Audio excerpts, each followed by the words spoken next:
So performance tips for better performance every day. Your very business is about taking this training model that you've learned so much about in rugby union and applying it to business and giving people training programs that they can use in their everyday lives that aren't necessarily professional athletes. They might be, but might not be also. So give us a tip. I'll go from like a mindset route. And me and Chris laugh about this. I think you get this young generation now who go on social media and they'll see an absolute minority of people who might have made a few quid on a Bitcoin investment or something ridiculous, and they believe in this thing called the overnight success, which doesn't exist.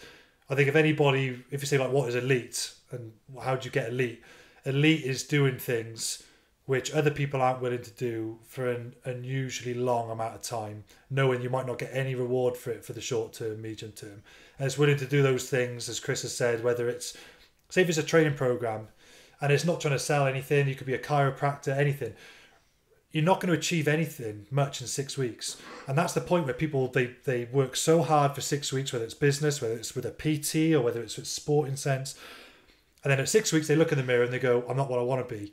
And that's where a lot of people, I think, the non-elite people give up. And I think the other 1%ers go, I'll keep going. And they do another 6 weeks. And then they do another 6 weeks. And then they're starting to get somewhere and they do another 6 weeks. Then you look back after 6 months, 12 months, you think, right, I'm getting somewhere. And then you see that progression, you get the bug and you keep going. And once you run with that for 3 years, then you'll get there. So that's kind of what I would say is sort of being elite. It's those people who are willing to commit to the cause, whether it's sport, whether it's outside in the real world, in business. That's what elite to me looks like. And that's what I try and apply to my interests now, and how I try to apply myself as a player. Prioritize sleep. Sorry, we've all got kids. We've all got kids, and it's not What impossible. if you can't? No good. Something else, Chris. You've got to find a way. Hydration. I know that two. I know we'll put sleep. Excuse the pun, to bed. Hydration. The amount of people who wander around dehydrated and underperforming as a result is probably staggering. There is science to validate that. 3 litres of water a day for me, minimum. You'll feel so much better. I'll never be out of the bathroom. That's good. That's a good tip. What about food? So I read somewhere, Sam, I think your mum had said that when you were younger, she panicked about how much you were eating. You were just carb loading and just loads and loads of food, just couldn't get enough. Because clearly that was, the perception was, of course, you got to really gain that extra energy and everything else in order to go into your session and make the most of a session. I mean, not is there such a thing as eating too much, but I mean, how did you sort of learn more about that and the nutritional aspects of sort of, how to be the best version of yourself? Yeah, good question.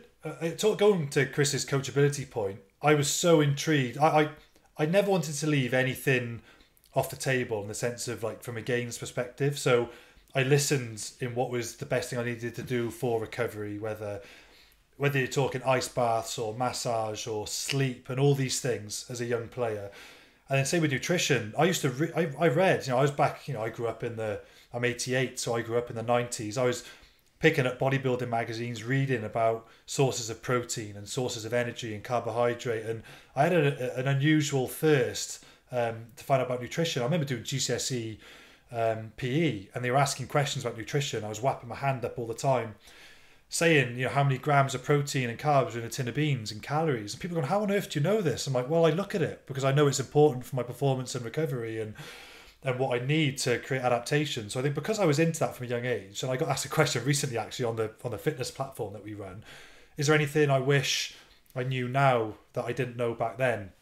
Apart from, new things that I can't research. Well, no, there's nothing I didn't know because I took the time to look into it. So I'm a little bit unusual at that. I had an unusual thirst for it. I remember my wife, we went out from a young age, from the age of 16. She was cooking like a carbonara and I walked into the kitchen and she had like a little carton of double cream. And I said, what are you doing with that? She said, well, that's what I make the carbonara sauce with. You have a bit of egg and stuff. And I went, I can't eat that. And I went into the cupboard and I had like a little Schwartz packet mix. We just had some skim milk and I just had that instead. And I made my own carbonara sauce, I was so, I think I was a bit OTT. I remember I was in the room actually, the last example. I was in the room with Wales playing and one of the boys came into the room on a Thursday. and we're playing on a Saturday. And he came into the room, and you got the complimentary tea and biscuits that you get by the TV. And he picked up one of the biscuits about 8 o'clock at night. I was sat on the bed, my feet up, and he went to put this biscuit in his mouth. I went, whoa, what are you doing? And he sort of had his mouth half open, went, what? I went, you going to eat that now? 2 days for a test match? He was like, yeah.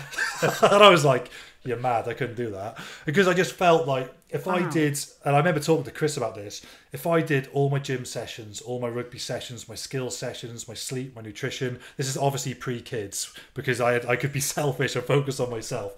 You had sleep pre-kids. Yeah, exactly.